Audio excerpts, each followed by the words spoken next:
Ray, when it comes to Gaza and what's going on between Israel and Gazans, right now it seems that they're changing their policy of sending weapons to Israel.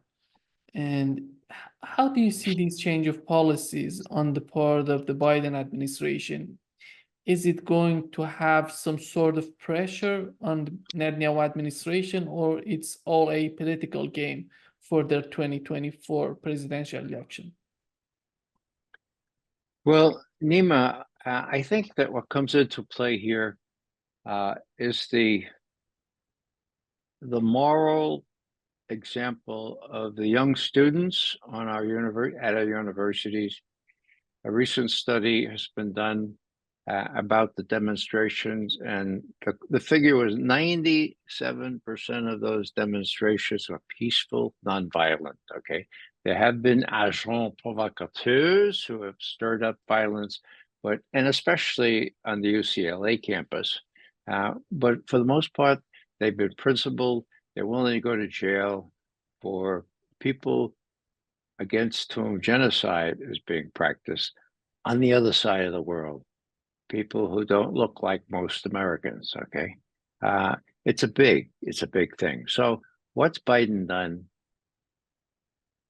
Well, there are various bombs or missiles that can be used, and some of them level a whole city block in places like Rafah. Well, Biden put a hold on those. Okay, yeah. He said, we're not going to send this plane load of those kinds of missiles. What about the ones that only level a half a city block? Well, they got enough of those already. How about a quarter of city? Yeah, we got enough of those. So what he has done here by pausing one shipment, okay, is trying to buy off these young students.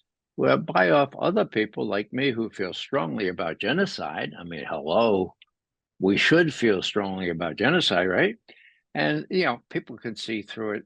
It's so transparent, okay? The rest of the stuff is already there. The Israelis are saying, we're going to go ahead anyway. And they have a reasonable expectation that the U.S. Congress will force Biden to back off even this one shipment, or maybe only half as many bombs that level the whole city in Rafah. Now, it's pretty cynical, and one example of that is that this week, I believe it was on Thursday, the U.S. administration had to report to Congress about whether Israel had, or the U.S. had violated any laws having to do with preventing the shipment of arms to people doing the kinds of things that Israel did. Well, the State Department spokesman was so apologetic on Thursday. I watched him. He said, "Oh, I'm sorry. We're going to part of that, but it's going to be a little later." Okay, what do they wait? They wait till Friday night. Friday night is the ideal time to issue an important statement that they hope will slip under the covers. And this is what the report said. I just dug this out because I wanted to make sure I said it exactly. So the report found that Israeli forces likely used United States supplied weapons in a manner inconsistent with international law. But the statement stopped short of identifying violations that would put an end to ongoing military aid. Whoa.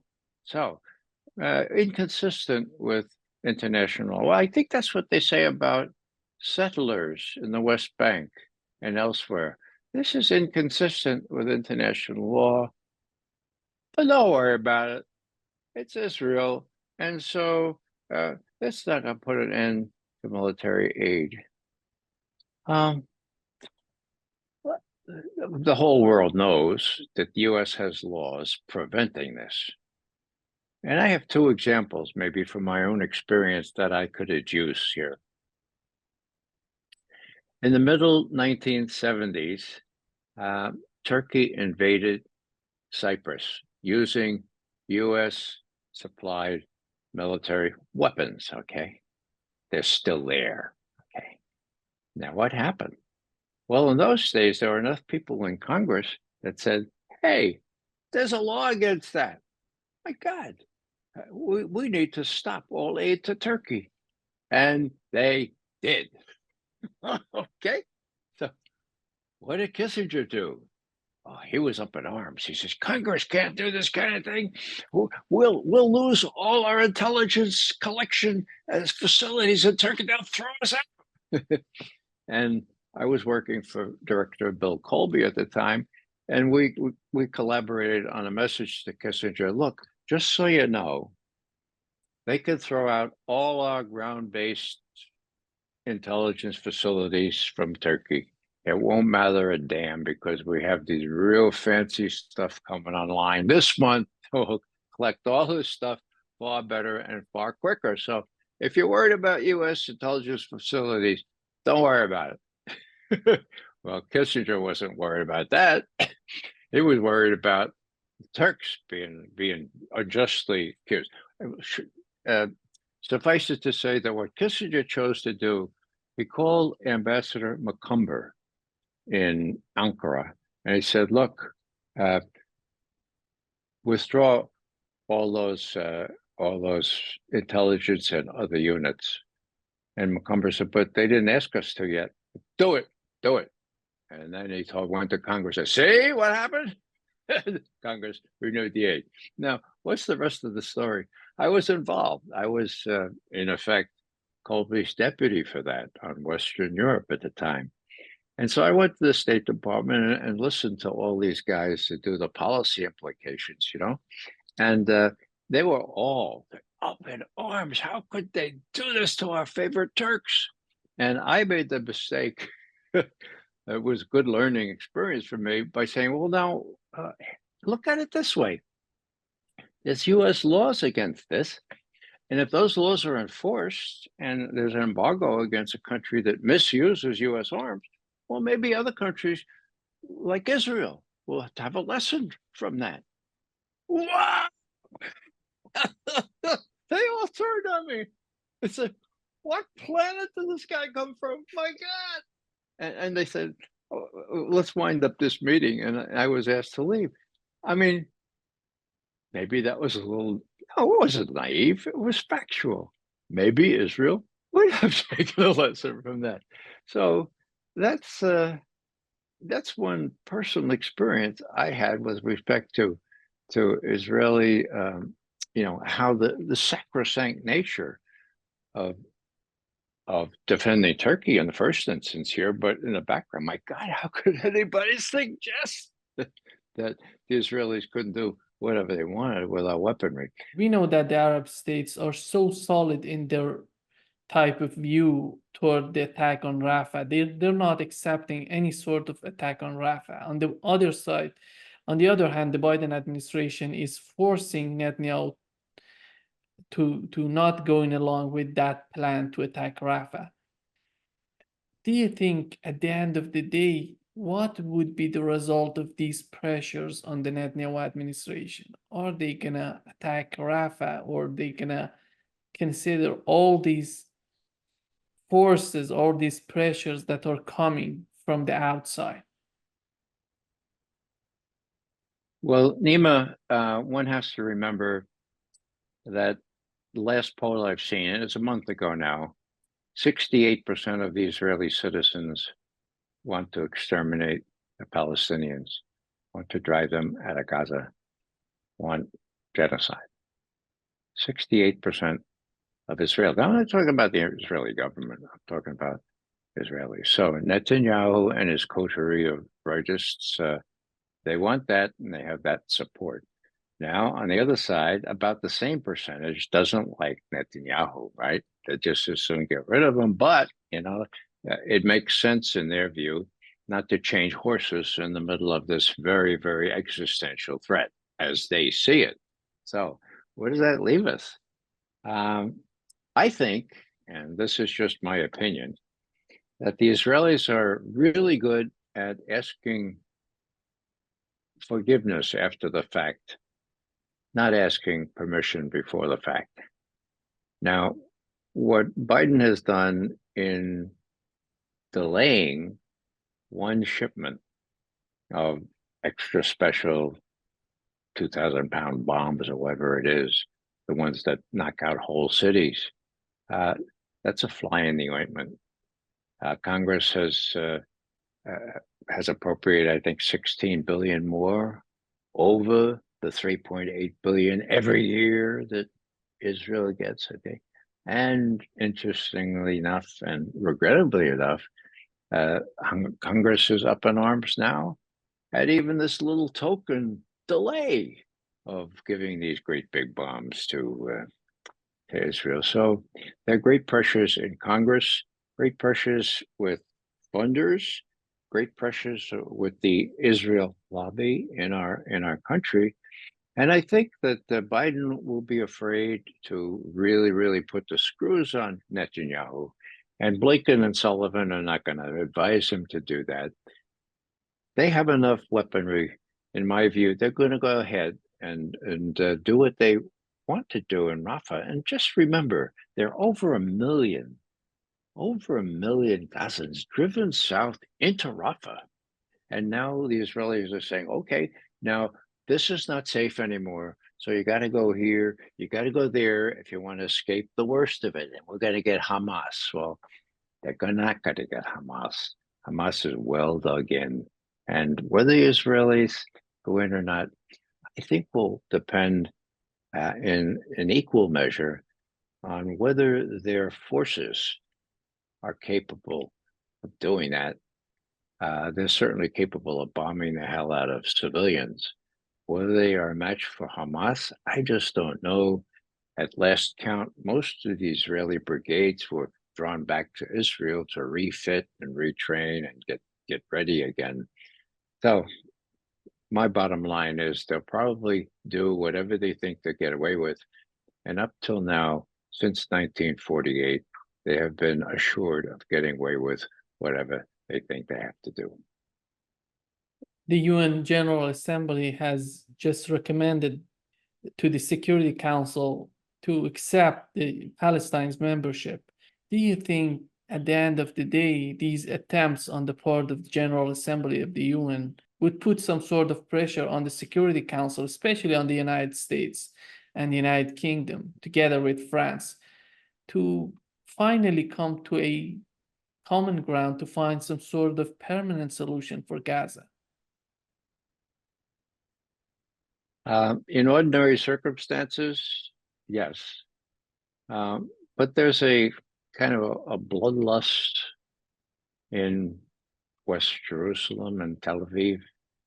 I spoke of how Israeli citizens just want to do away with Palestine, not just Hamas, Palestinian.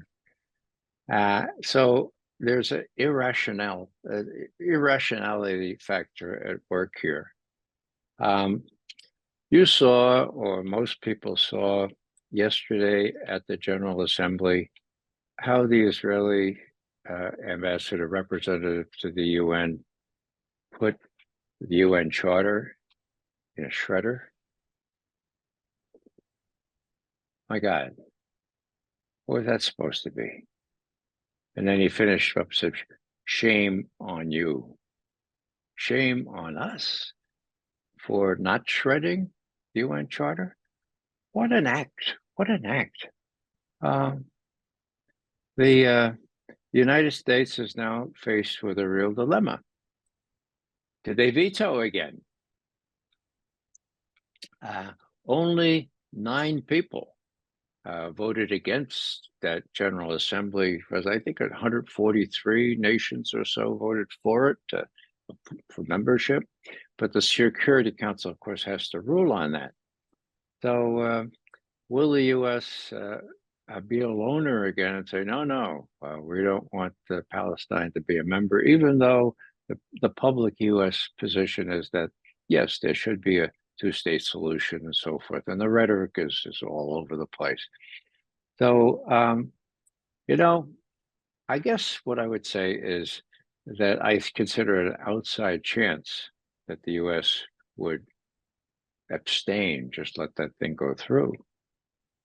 But if they did, they'd never vote for it, okay? But if they abstain, okay, that would put a little teeth on this momentary pause of these great big bombs going to Israel to knock down city blocks in Rafah. That would give a degree of the punch to what the U.S. might be determined to do in terms of getting rid of this albatross around its neck, namely Israel. There's so much militating against that I think that's just an outside chance, Nima. But we'll know soon enough at the Security Council. And if they don't abstain, and if they do veto, then that will just show that the U.S. is so isolated in a way never before the case. It's the founding of the United Nations, and then for the U.S. to rhetorically say, look how Russia is isolated in the world.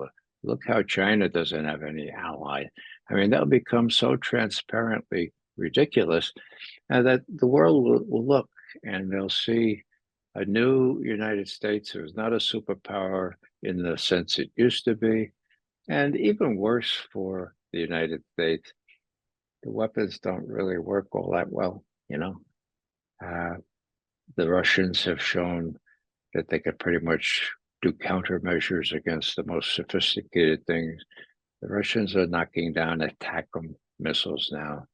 The Patriot anti-air defense missiles have shown that they don't work or they can be destroyed. I mean, who's going to buy from the United States anymore?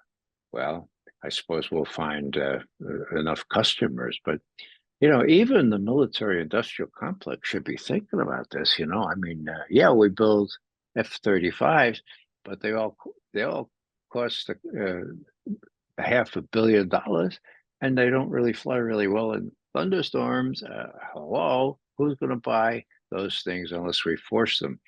And the days where the U.S. could force these things on our allies, they're diminishing and won't be along for very much longer. So even the profiteers on war should give this a second thought and say, well, the experience in Ukraine has not been a good sales technique for our machinery and for our weaponry, and take note of that. Maybe talk to Biden and say, look, even we would like to have you tamp this thing down before we're embarrassed still more. We know that Turkey has put an end to exports to Israel. When it comes to the United States foreign policy toward this type of decisions on the part of Erdogan and his administration, do you think are they gonna sanction Turkey to force them to reconsider all those decisions? Well, Nima, with all due respect to Erdogan, he talks a big game, and we'll have to see how there's no more trade or no more support of Israel works out. There are very crucial pipelines. There are very crucial economic factors here that I'm not sure are covered by this ostensible strong stand by Erdogan. Remember that Erdogan, right when the Israeli genocide began, said, we're going to send flotillas of all kinds of ships with aid to the Gazans, and we're going to do this, that, and the other thing. And that didn't come to anything. So he talks a good game. I like the precedent that he set. I mean, this is one of the first tangible things that a country has done. And maybe Israel will listen in the future. But until now, with this possible exception, it's been the Houthis. The Houthis, my God. The Houthis, who have been really working havoc on the Israeli economy by endangering shipping to Israel and preventing it really through the Red Sea. And it's been the threat from Hezbollah. In other words, if it weren't the Houthis in the south, Hezbollah in the north, just north of Israel, then Israel might feel even more empowered to strike out. But they have to worry about a whited war. And so these are factors that some people who feel strongly about what's going on, genocide in Gaza, they're coming to the fore. What's lacking are people so beholden to the United States, like President Sisi in Egypt, like the Saudi Arabians, like the Jordanians, those people talk a good game, but they haven't done anything. And what has been surprising to me a little bit is that even though many of those countries contain a huge percentage of Palestinians, they can suppress them to the point where they apparently do not have any real effect on policymaking in places like Jeddah or Amman or Cairo. So that's been a really interesting lesson to me. These people are very dependent on other factors, care less about their Muslim brothers, and face their own problems within their countries, but problems that they have been able to overcome simply by suppressing their sizable Palestinian populations.